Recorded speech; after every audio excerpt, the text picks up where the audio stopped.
Hello everyone, today we're going to be making fruitcake, a non-alcoholic fruitcake. These are the ingredients you would need. Fruits, I'm using dried raisins and tutti frutti for the nuts, almonds, pecans, walnuts and cashew, fresh orange juice that I made, brown sugar. In a pot you're going to add 2 cups of dried fruits, 2 cups of orange juice. Please, fresh orange juice. I juiced oranges, but if you can get fresh one from the store, then add in your nuts and you're going to boil for 5 minutes.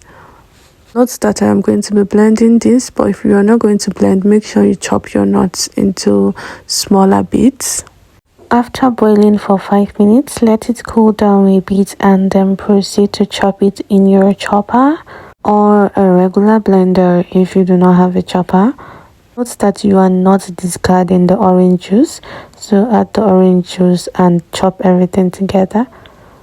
This is totally optional, but I really do not like seeing raisins in my cakes, large raisins, so I just prefer to chop. This is what it should look like.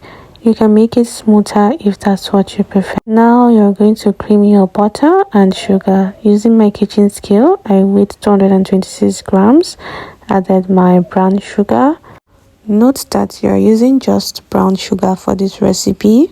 I used light brown sugar, but if you want it to look a bit darker, you can use dark brown sugar and then a tablespoon of molasses. Add your eggs one at a time. I used 4 eggs.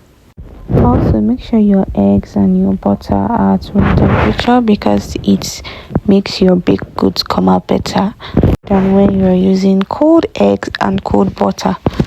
Our cake is starting to come together.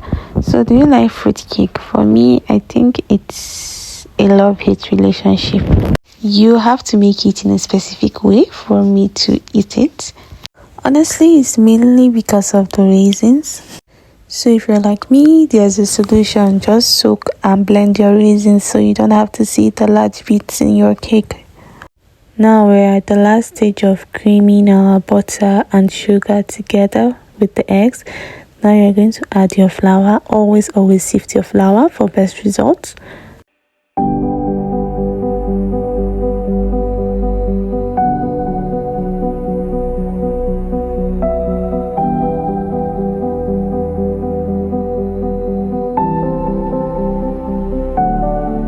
Now you're going to add cinnamon powder, your baking powder, and then your baking soda, allspice mix or nutmeg, and salt.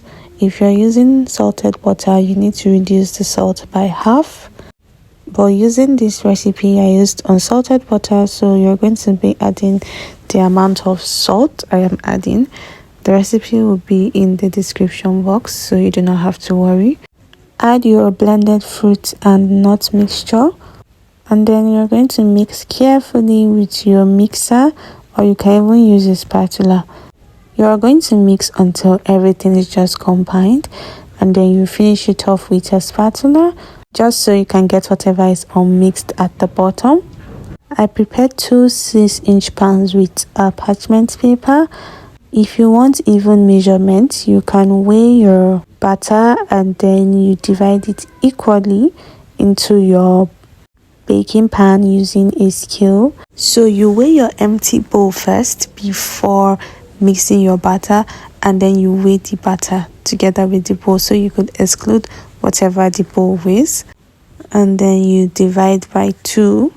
So I topped with some more dried fruits and nuts, and I am going to bake in my oven for 35-40 minutes at 175 degrees Celsius, or just until a toothpick comes out clean. And this is what we have. If you want to enjoy this, let it sit overnight in your fridge. The flavors and everything would have settled and you would so enjoy it in the morning. I hope you're going to try out this recipe.